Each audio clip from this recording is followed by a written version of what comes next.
Papua ന്യൂഗിനിയക്കടുത്ത് 123 യാത്രക്കാരുമായി പവിഴപ്പുറ്റിലേക്ക് ഇടിച്ചുകയറിയ Australian കപ്പൽ കടലിലേക്ക് തിരിച്ചിറക്കാനുള്ള ശ്രമങ്ങൾ തുടരുകയാണ്. കൂടുതൽ വിവരങ്ങളുമായി സംഗീത ഗോപിനാഥ് ചേരുന്നു. കഴിഞ്ഞ ശനിയാഴ്ചയാണ് 80 യാത്രക്കാരും 43 ജീവനക്കാരുമായി കോറൽ അഡ്വഞ്ചർ എന്ന ആഡംബര കപ്പൽ പാപ്പുവ ന്യൂഗിനിയയിലെ ലായ് പട്ടണത്തിൽ നിന്നും ഏകദേശം 30 കിലോമീറ്റർ അകലെയുള്ള പവിഴപ്പുറ്റിൽ കയറി കുടുങ്ങിപ്പോയത്. യാത്രക്കാർക്കും ജീവനക്കാർക്കും പരിക്കുകളൊന്നുമില്ലെന്ന് കപ്പലിന്റെ വക്താവ് അറിയിച്ചു. കപ്പലിന് വലിയ കേടുപാടുകൾ സംഭവിച്ചിട്ടില്ല എന്നാണ് പ്രാഥമിക അന്വേഷണത്തിൽ വ്യക്തമായത്.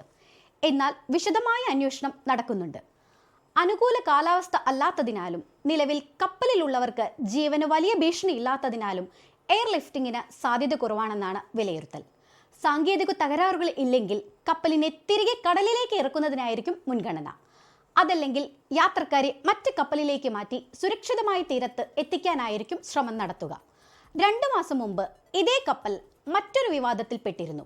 കോറൽ അഡ്വഞ്ചർ എന്ന ഈ കപ്പൽ ഒക്ടോബർ 25-ന് ലിസാർഡ് ദ്വീപിലേക്ക് ട്രക്കിങ്ങിന് വേണ്ടി വിനോദസഞ്ചാരികളെ ഇറക്കിയ ശേഷം 80 വയസ്സ് പ്രായമുള്ള സ്ത്രീയെ ദ്വീപിൽ ഒറ്റയ്ക്ക് വിട്ടിട്ട് യാത്ര തുടർന്നു. കപ്പൽ ദ്വീപിൽ നിന്നും പുറപ്പെട്ട് മണിക്കൂറുകൾ കഴിഞ്ഞാണ് സ്ത്രീ കപ്പലിൽ തിരിച്ചു കയറിയിട്ടില്ലെന്ന് ജീവനക്കാർ അറിയുന്നത്. കപ്പൽ രാത്രി തന്നെ ദ്വീപിൽ തിരിച്ചെത്തി തിരച്ചിൽ നടത്തിയെങ്കിലും പിറ്റേ ദിവസം റീസ് എന്ന സ്ത്രീയെ മരിച്ച നിലയിൽ കണ്ടെത്തുകയായിരുന്നു. സംഭവത്തെക്കുറിച്ച് വിശദമായ അന്വേഷണങ്ങൾ നടന്നുവരുന്നു.